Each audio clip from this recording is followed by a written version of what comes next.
আসসালামু আলাইকুম ভিউয়ার্স, কেমন আছেন আপনারা সবাই? দেখতে পাচ্ছেন ডগস ডিপোজিট অপশন চলে এসেছে। আপনারা ডগস, বিটগেট, বাইবিট এইসবের উইথড্র করতে পারবেন। কিভাবে উইথড্র করবেন তা দেখাচ্ছি। দেখতে পাচ্ছেন ডিপোজিট টু এক্সচেঞ্জারে ক্লিক করবেন, এক্সচেঞ্জার সিলেক্ট করে নেবেন। দেখতে পাচ্ছেন নিচে কনফার্ম আছে, কনফার্মে ক্লিক করবেন। এখান থেকে বাইবিট আছে, বিটগেট আছে, গেট.io আছে। আপনারা বাইবিটে উইথড্র দিতে পারেন, বিটগেটে উইথড্র দিতে পারেন। কীভাবে দেবেন তা দেখাচ্ছে। আমি বিটগেট দেখা দিচ্ছি।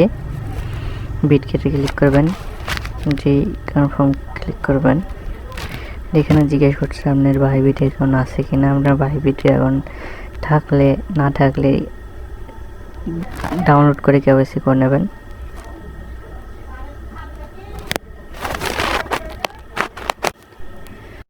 দেখতে পাচ্ছেন এখানে বাইবিটের ইউআইডি আছে।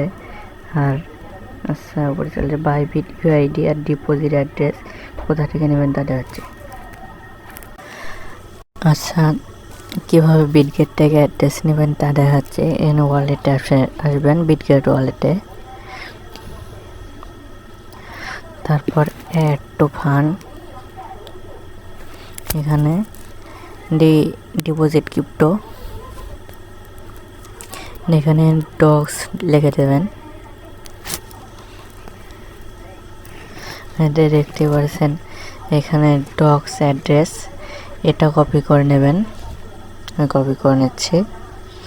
তারপর আবার ব্যাক নেবেন, দিয়ে হোম সেকশন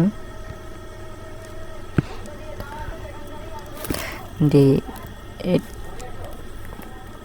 6 ডটে ক্লিক করবেন। দেখতে পাচ্ছেন ইউআইডি আছে, ইউআইডিটা কপি করে নেবেন।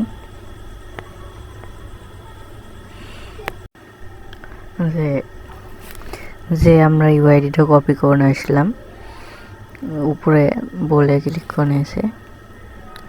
উপরেটাতে যে ইউআইডিটা কপি করে নিয়ে আসলাম, এখানে যাব, ইউআইডিটা কপি পেস্ট করে দেবো। আচ্ছা, ব্যাক নিয়ে নিই। দেখতে পাচ্ছেন আমার ইউআইডিটা কপি পেস্ট হয়ে গেছে। আবার ডিপোজিট অ্যাড্রেস যেটা নিয়ে আসলাম সেটা আমরা পেস্ট করে দিই। আচ্ছা, দেখতে পাচ্ছেন আমরা ডিপোজিট অপশন নিয়ে এসেছি। ডিপোজিট অ্যাড্রেস আর ইউআইডিটা এখান থেকে সেন্ডে ক্লিক করে দেবেন। দেখতে পাচ্ছেন সেন্ড, তাহলে আপনাদের ওয়ালেটে চলে আসবে। মিলছি নেক্সট ভিডিওতে।